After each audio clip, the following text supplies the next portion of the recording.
All right. Hi there, and welcome to another video of Measureschool.com, where we teach you the data-driven way of digital marketing. My name is Julian, and today we are doing a live, YouTube Live, I guess you call it, where I'm going to answer your tracking questions. So if you have any questions, please put them into the chat. We're going to wait a little while till everybody joins and everybody gets ready. So I'm going to pull up the event here as well so I can see the chat actually. And then we're going to get started in doing this little Q&A here. So let's see if the live chat is working as well. Nobody watching yet. 11 people watching. Okay. Type something into the chat if you can hear me. And if you have any questions, then I'm happy to answer them today. Now, this is the first time that we do such a live session. We do normally workshops where I have a presentation prepared and I help people out understanding the data layer, for example. But this time I'm here just impromptu and wanted to do this for the first time. It's a thing, as I call it on YouTube, because now I do a lot of YouTube, right? So one thing that YouTube is pushing really a lot is, on the one hand, live content. So if I go live right now, I will be ranked way higher in your search results, everybody that is subscribed to my stuff. And the second thing that will happen, the second thing that type of content that YouTube is trying to push in the algorithm is definitely 360 content. So if I put out a really crappy video with 360 content on it, I'll be very highly ranked in Google search results. I wouldn't know how to utilize that yet for my tutorials that I do. So if you have any ideas on 360 content, then let me know. But yeah, I wanted to try out this whole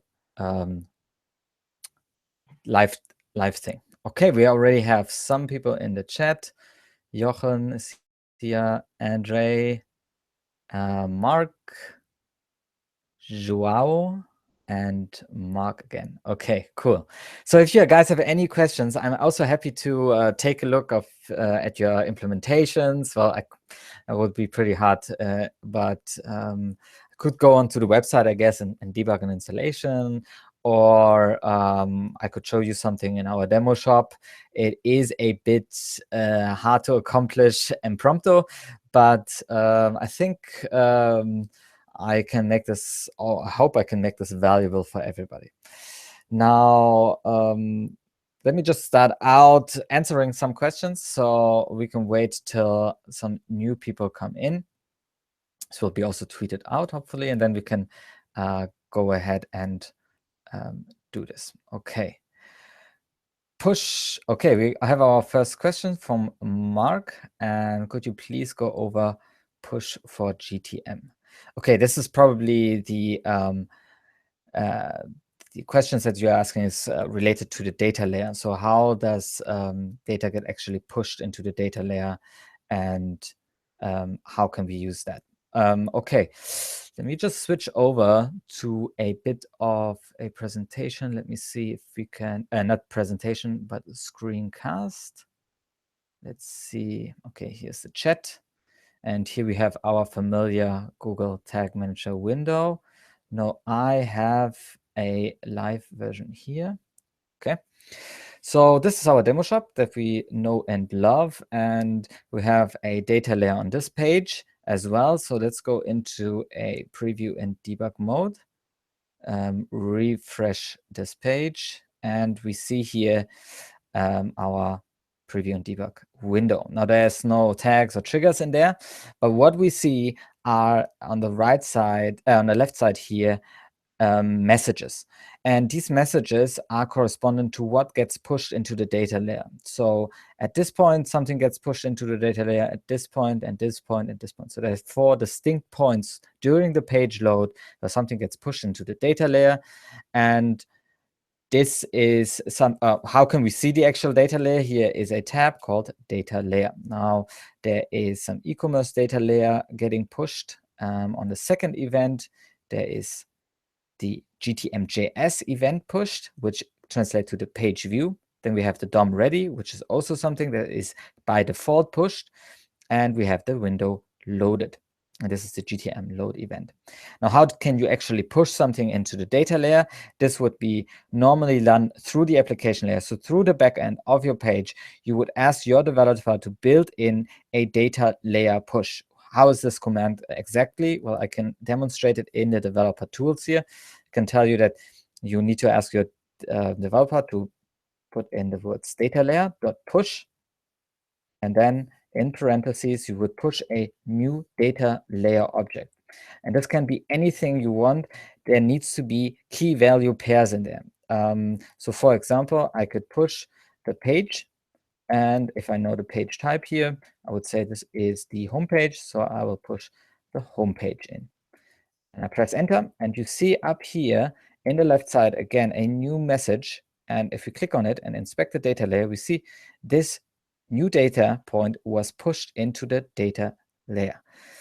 Now, normally, as I said, you would do this via the application layer. So you would either have a plugin that you would install, and this is what pushes this data right here, or you would ask your developer to tell him, okay, when this page loads, I want to have this information in the data layer. And he can read through the documentation. It's not something that's trivial in a sense that you can do it by yourself through Google Tag Manager without having any access to the website. And I don't want to promise too much here and saying, okay, you can do everything with Google Tag Manager by yourself. It is partly a tool for developers as well. So you should work with your developer together. Okay. I hope that answers a bit of the question. Let's go back here and see if there's a new question. Jochen asks, are you running the session from Germany or Hong Kong? I'm in Germany right now. If you guys can hear me, then put in where you're from. So we have a little bit of interaction going on, and I can search for the next question here. All right. How can I use User Explorer IDs with user actual data like phone or no email, which gives us while filling up a lead form? Okay, that's an interesting question that we can answer in a second. Would you recommend a plugin? Mark asks. Well, for WordPress, there is a plugin out there, which is the GTM for WordPress plugin, which I would recommend, yes. With the other platforms, I don't have much experience with a Magento platform or OpenCart or PrestaShop or Shopify, if there's even for Shopify a plugin out there. Anyways, it's always the question, if a organization gets far enough to actually do a proper data layer implementation, they would have somebody on staff to actually do this. If you don't have that and use a plugin, then you need to stay with the default. So if your platform is not customized at all, you can use plugins for this. Yes. Okay, let's go over and do a little bit of a... Okay, hold on. We got a few people from Germany here. Okay, from Spain, Manchester, California. Wow. Okay, you're going global. That's great. Okay, let me answer the question from Andre, who is asking about the User Explorer. Now let's go into a little presentation here. Screencast again, not presentation, screencast, should say. All right, here we go. Now, for those people who don't know what the user IDs are, what the User Explorer are, so I will go into this demo account from Google Analytics, and under the audience report, they have this great new report, or new, it's been a year old almost, which gives you a user by user basis of what the user have done. So for example, here, this user has generated 19 sessions. And if you click on it, we can actually see how did the user navigate here. He came through social, and apparently he didn't really do anything on the store.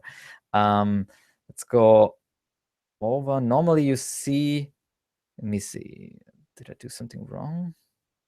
Yeah. Normally you see the sessions, right? And then you see what pages he looked at.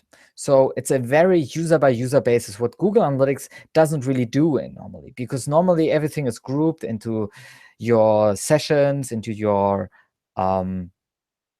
into your page views, sessions, and then users. So the model that is built around Google Analytics is very much session-based. They don't want to give out too much data about the user, just because there are privacy concerns, especially in Europe.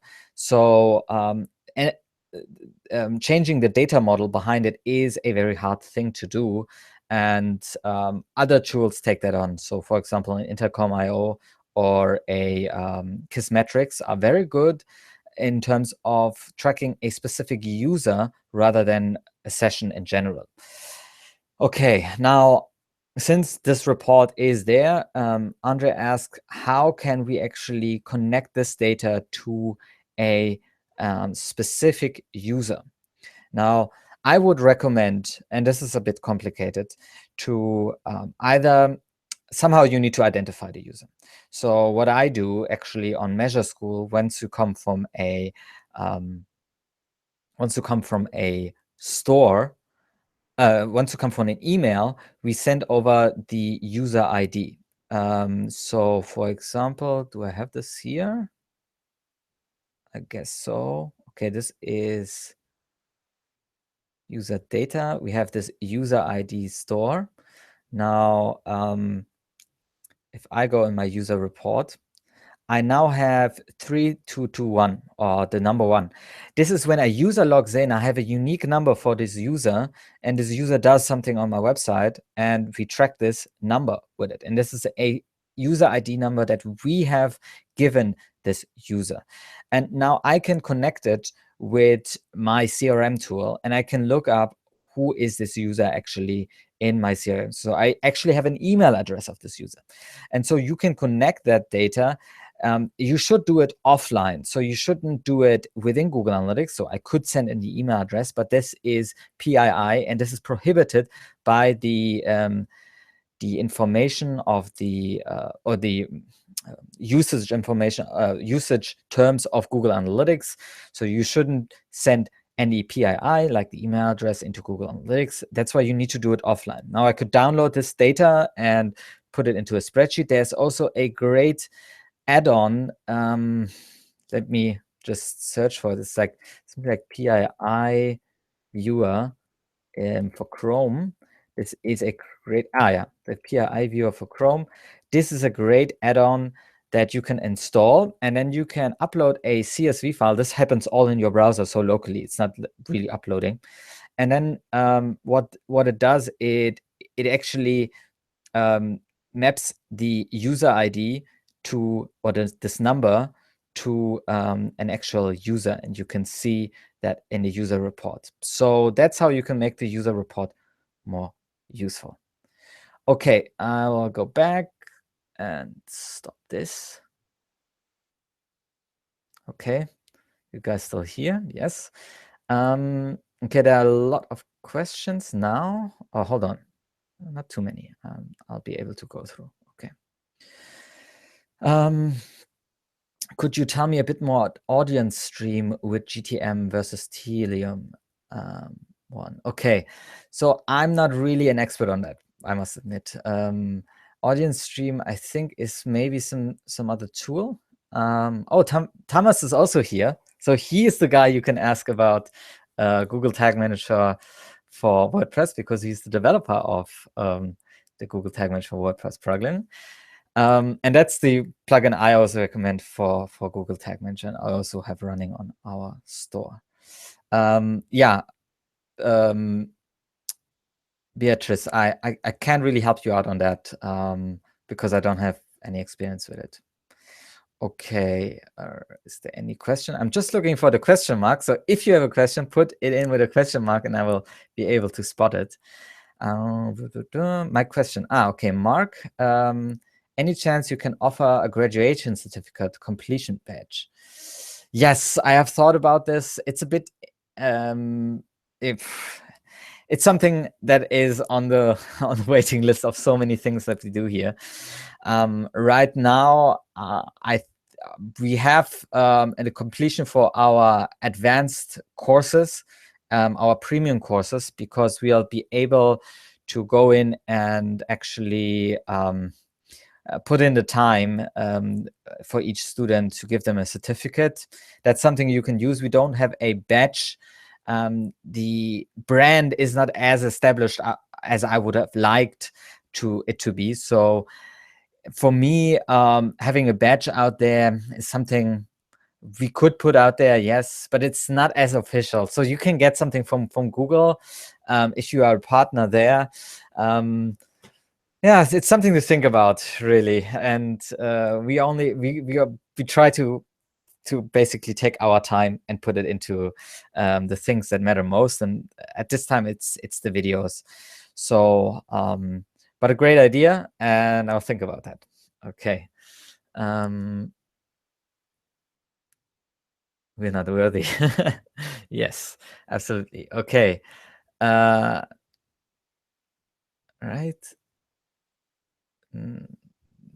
Just looking for the next question. So sorry for that.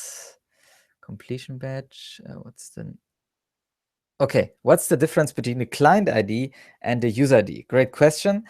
Now, Google Analytics, every time a user comes to a website and you have standard Google Analytics installed, Google Analytics needs to identify the user somehow, and it does that mostly through cookies. Now, what Google Analytics in a standard way does, without any extra implementation, is it gives you a client ID. And this client ID is actually viewable. Because the client ID is something that you can see in your cookies. So you can open up your developer tools and look into the cookies and see, okay, here is the client ID of what Google Analytics just generated for me. If you hold on for a second, we would be able to do this again in a screencast. Let me see. So here we go. Let's go back here. Oh, I don't have Google Analytics installed on this page. Well, let's go over to somewhere.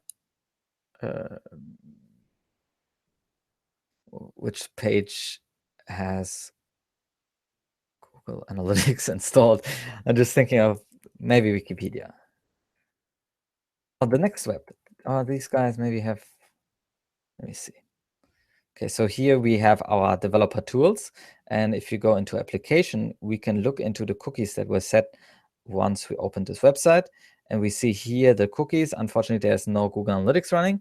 So we're actually going to change this. Let's go over to my good friend Simo Ahava.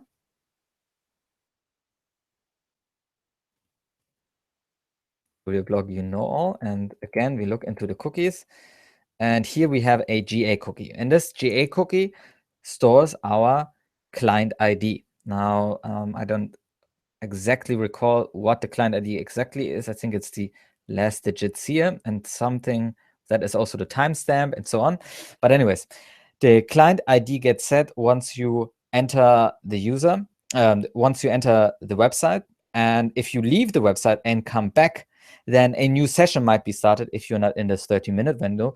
But the user ID will, the client ID will stay consistent. So that's how Google Analytics will be able to basically make up these user reports that you have in Google Analytics. Now, what is a client ID? What if you are a SaaS business or a e-commerce store where the user has to log in order to do anything on the website? So the user actually logs in. You will be able to put in a client ID, so to say, on your own, your own client ID, which is then called the user ID. So you can explicitly tell Google Analytics, this is the user. I have identified him before, and I want to join up all this data that we are gathering right now into one user account. And that's much more accurate because you would be able to give this user ID out on the back end. So you'll be able to actually store it in your database and then transfer it over to the user, and the user gives this sends it then to Google Analytics, and Google Analytics can then join this up. This is much more reliable than a cookie method because cookies can be deleted, obviously, right? Or if you go from another device, let's say you go onto the website with a mobile phone, then Google Analytics wouldn't be able to identify you and give you a new user client ID. Whereas if you have to log in your app to actually do anything on the website, you would be able to give him the same user ID that you gave him on your desktop device. And therefore, it will be unified in the Google Analytics backend and is much more reliable from a data standpoint because you have one unification of, or one unifier, one primary key that joins up all the data that you have in Google Analytics. Now, it is hard to implement, I must say, because you would need to have some kind of mechanism of figuring out where did the user just come from? Is it really that user? And if the user is not logged in, are you allowed to still track the user ID? That's also a privacy concern here. So you need to have custom implementation to do this, obviously. But it is the form of user, or it is Google Analytics custom client ID, so to say. Custom user ID is the form of custom client ID. So client ID is what Google Analytics gives you. User ID is what you specifically give to Google Analytics to identify the user. All right, and this is obvious. This is something we do when user click on our newsletter, watch a video on our website. We already know who the user is, so he comes from our newsletter, and we can track him in that way. Okay, let's go back here and see if there are any new questions. I only have client ID, not user ID. Why? Yes, Yuval. It's because you haven't implemented it yet, and this is only something that you need to build in custom. That's basically the gist of it. There's also one big differentiation is that client ID needs to be in a separate view than user ID. So there's a user ID view and a client ID view, and the user ID view only has users in there with a user ID. Google Analytics needs to make that distinction as well from a data processing side, and that's why you have two views once you activate the client, the user ID feature. All right.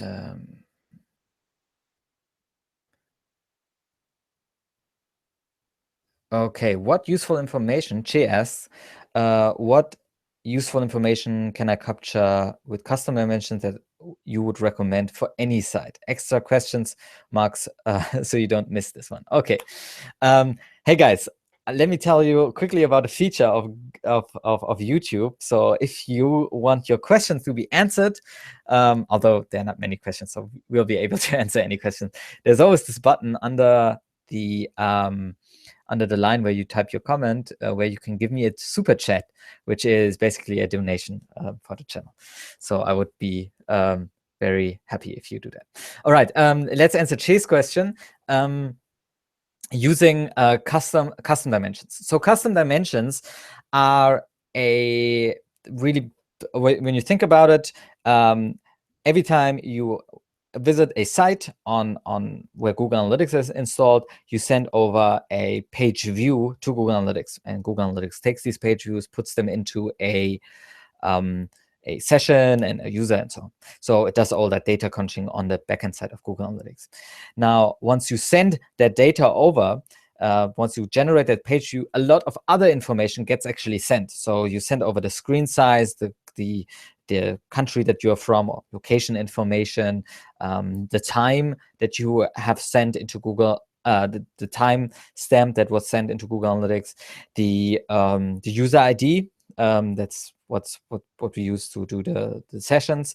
So there's all this information that gets sent over to Google Analytics, and with custom dimensions, we can send in extra properties, extra descriptive descriptors of this one type of hit that you send into Google Analytics. There are other hit types. There are events, there are transactions, there are social interactions that you can send over to Google Analytics. There are special hit types, and these are metrics in the end.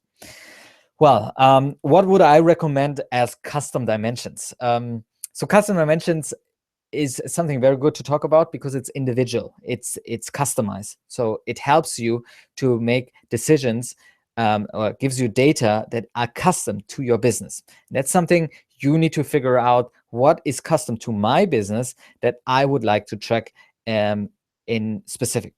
Now, Google Analytics gives us already a lot of custom dimensions for a very specific hit type, which is the transaction. So if you're an e-commerce store, I would recommend install enhanced e-commerce tracking before you start installing any kind of custom dimensions and so on, right? Now, for any website, I think there are some custom dimensions that Google Analytics doesn't give us by default, although they are sent by default. So for example, the timestamp is sent, but there's no way of going to secondary dimension or building a custom report where you can actually see the timestamp of when the page view came in, right? So that's one thing. So that's something I would send over custom with a custom dimension, which would be very useful in debugging stuff and just having that information available. The second thing would be the client ID. So the client ID gets obviously also sent, but Google Analytics doesn't expose it in our interface. So again, that's something I would like to track in order to maybe do some more analysis later on once I pull the data down. Now, then it goes into many other different factors. If you are a content site, I would like to know who wrote that blog post, for example, right? If it's only me or if there are other people on the page, how are they performing? How long is that blog post? How many pictures are in that blog post? That's data that you would send over for content website.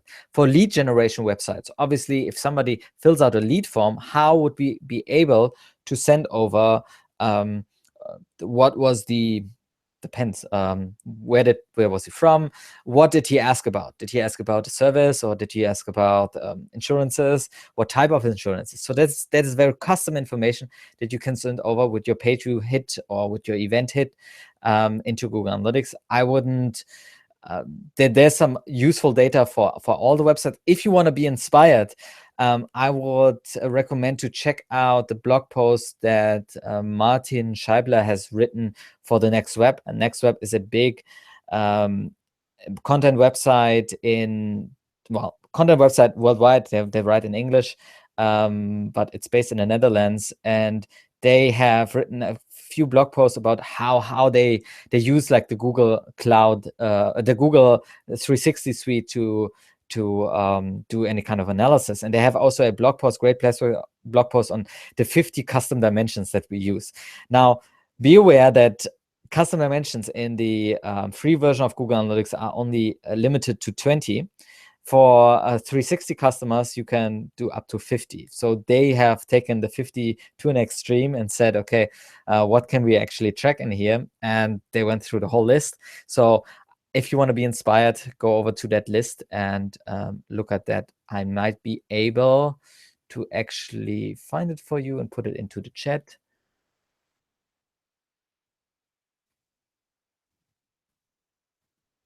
Or maybe somebody can just push it into this chat if they find it. That would be great. Okay, I got it. With India. Okay. All right. What's the time now? Okay, we are already half an hour. Maybe go 15 minutes more and see what other questions popped up. Question. Okay, Mark, even with a racing fan here, or gold fan. Okay, I'm afraid of making my site slow. How many GTM tags are too many? I wanted to track at least 6 different conversions. Will creating 6 tags slow my site down? All about speed. Absolutely, I understand. And that's also something that I get asked quite some time. Now, Google Analytics definitely impacts site speed. Tracking codes actually impact site speed. it is all happening on your browser, on the user's browser, once your page loads. So it's not actually something that happens on your server side, so you can't optimize your WordPress for that or install any kind of caching plugins, but rather it happens once the website loads. So you click or you put in the address bar, and then it downloads the web page. Now, what then happens, it goes through the load order of your page and actually passes the HTML, displays the HTML, and so on. So the first thing that I would be aware of is that it impacts site speed. Now, how much is too much? I don't know. I don't actually know. I think since Google Analytics and Google Tag Manager are running on so many websites, and Google is pushing this whole site speed option so much because of the search results, I think they have thought about that very clearly of what scripts, how fast they can execute. So Google Analytics is very lightweight and so on. So that's a very well-written kind of JavaScript to be performance-oriented in that case. Now, if you take any other tools, and especially new tools or new hacks out there that you find on the internet and say, oh, I want to have this cool button on my page, and it will, and the developer says, just install this one line of JavaScript, and he doesn't have it distributed through a content delivery network like Cloudflare, for example, then it might load really slow, and that's nothing you can do about it. It's just going to impact your site speed, and there is a great feature in the Chrome developer tools to actually also monitor this. Now, as long as you are aware of this and say, okay, I will measure my site speed before and after, then you will be able to see any differences. So if you are wary of that, I would actually look at the site speed and say, how much does it impact what I do here? And is it acceptable or not? I would monitor it. Now, there is no hard number where I say, don't track 6 conversions. Now, the thing that you need to understand is, for example, for these click triggers that some people install, it actually puts them into a listener functionality that needs to be parsed as well. But performance-wise, it's very, very small in terms of what resources it takes up. But then nothing happens. As long as no tags are deployed, nothing happens. The site loads, and then the page load happens, and then the user can see the page, right? Now, if the user then clicks on the button and you fire event tag, that's another page load. That's another page request that wouldn't be taken into consideration for the actual page load on the site speed of Google, on the Google search results, I would say. I don't know. I'm not a search expert, but events that happen afterwards are things that probably Google Analytics doesn't measure from a site speed perspective. But I would definitely be wary of the implications of such tracking codes. They can load long, and if there are problems, I would go through and find out where the problems are and sort out any kind of codes that don't load fast, because that's something you want to accomplish. There's obviously a trade-off between two. Now, there's no hard number of saying you can do this, you can't do that. I mean, if you go nowadays on pages like big retailers, like here in Germany, Zalando, you probably have 80 tags loading, right? There's a tag management system in the background, and Google Analytics actually helps you with page speed because it deploys codes asynchronously by default, so you can't really know when it loads and so on. Now, there's a whole nother issue of asynchronous loading and synchronous loading. Some bad written codes still have synchronous loading. That's something you need to be aware of, but there's no hard number. Okay, let's give it that. Let's go to the next question. Fabio asked, how to implement Tag Manager in an application built in AngularJS. I'm not the expert, again, Fabio. I would recommend, there is a plugin, I guess plugin extension, I don't know how you call it, called Angularlytics or something. Angularlytics. And it's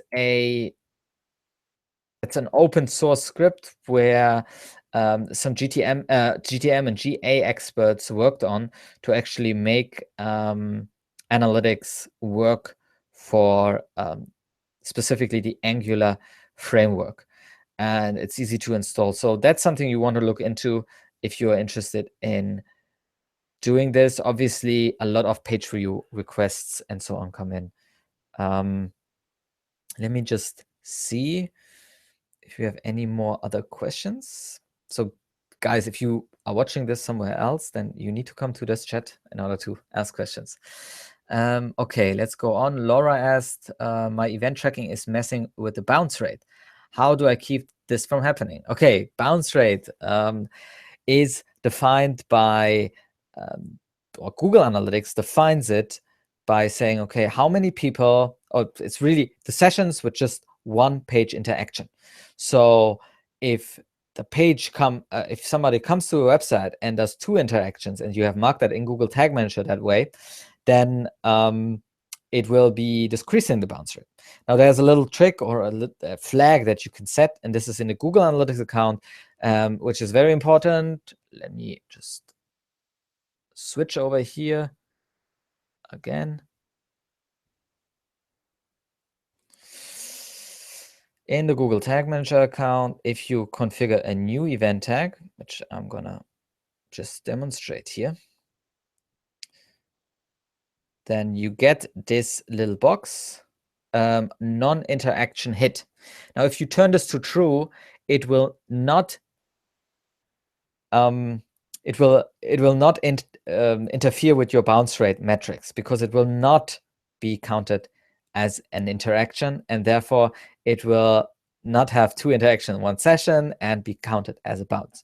So if your bounce rates are changing, change this to non-interaction hit true. Okay, I hope there's more to it. I would ask you to read a bit more about bounce rate and how it is put together, but the gist of this whole thing is that you can do this with this little flag. Okay, David asks, hi Julian, I have a problem with CSS selectors and triggers. You can build one basic example. Who are blah, blah, blah, blah. Okay, I just try to answer this very quickly, because it actually takes the argument here is that you would have a page view, a click trigger deployed, and this click trigger, maybe we can do it really quickly. And this is something that I haven't done on the fly yet. Let's discard these changes. Okay, let's go ahead and put in a generic click trigger. Now this should just go on all elements and all elements here. Okay, save this and try this all out. Refresh the preview and debug mode. Refresh our page here. And let's say we want to click on this number 2 here. Do this with the command key pressed as always, and we get a GTM click. Now, to use the actual custom CSS selector option, you need to look under the variables, and there needs to be we need to actually go ahead first and configure our click IDs here. All right, refresh, do this all again. Here we have the click, and in the variables, you need to have in brackets, and that's not the case here, the HTML element. Yes, here it is. Here's it actually. It says object here, and this is the only object you can actually use the custom CSS selector, because this object actually has CSS selector. So for example, if I open up the developer tools and put in dataLayer, we can look for the 5th click here, which is the 5th element, which would be this one, and we can see GTM click. And here we can find a CSS selector already, a.page numbers. And this is the only object that is actually in here. So we don't have an object for element classes, element ID, and so on. So this is where you can use the CSS selector. So let's go ahead and copy this CSS selector. You would then turn your trigger into a specific one on the number 2. Let's say click on number 2. Then here in the filters, we need to choose the object, which is the click element, and then you can choose the matches CSS selector and put in your CSS selector here, and this will then hopefully turn true. I won't try it out, but you can try it out yourself. We also have a video on that, which is a bit outdated, but it still shows the same concept. Okay, I hope that helps. And we have 5 minutes left, guys. So I guess there's only one bigger question that I can take. And I'm going down the list here. Eric asks, conversion rate is calculated in Google Analytics as conversions sessions. Is there an option to have the conversion rate as a conversion slash by visitors? Okay. Conversion by sessions. That's true. Yes. No, there is no short answer. There is no option in Google Analytics. You can put in a custom metric actually. So in Google Analytics, we can, let me just change this over. Again, in Google Analytics, let's see. So goals are really something that are defined by you, right? So this is what you define in your goal settings here. What you want to have as a goal. I don't have a goal in here. Let's go into our master view and we go into our admin section and our goals. And here we have our goals, right? And these are actually, so the question is, just to make this a little bit more clear, if you go here into our traffic report, for example, we have not the e-commerce, let's say member signups. We go into the member signups. So here, for example, we have our conversion rate. This is our conversion rate, and this is calculated by taking this number and taking this number, dividing it by this number, and so we get our conversion rate. Now, this isn't the real way that you wanted to do it because you wanted to have users in there. Now, what you can do, and this is an option that came out earlier this year somehow, you can go into the calculated metrics, and this is a beta feature at the moment. And we also have a video on calculated metrics, so check that out. And can put in your preferred, let's say, conversion rate, or let's say signups per user. And then you need to choose here a data type. So we can go with %, and we can type in, and Google Analytics actually makes some suggestions. Once we type, we want to divide our goal conversions. So goal number, whatever it is, I would need to look that up. Signups here, divided by our users. So here we have our users, and then we can create this, and then this metric would be available in custom reports, and also I think in the section in some reports as well. So this is how you can actually use your conversion and calculate the conversion rate, and this would actually be a conversion rate. So we wouldn't need to mark this very clearly so we don't get mixed up. So I hope that helps as well. Okay, So we are up with the time here. I'm happy to answer any more questions if we do this again. If you like this, give us a thumbs up on the video. Maybe let me know. I'm happy to answer more questions on email or in the comments and so on. I don't know if we always get to them. I hope this was helpful for you guys. And if you want to do this again, just let me know in the comments and let me know if you found this useful, so we can maybe do this every week or make it a little bit more professional or make it even more fun while you put in questions beforehand. I don't know. This is something we have decided basically this morning to do. So this is how we roll, and we try to do stuff always on the fly. Now, just for now, I would say, just for the end, if you haven't yet, consider subscribing. If you want to check out any other videos, then click on these links if you watch this later. And if you if you want to learn more about Google Tag Manager, check out our other videos. My name is Julian. Till next time.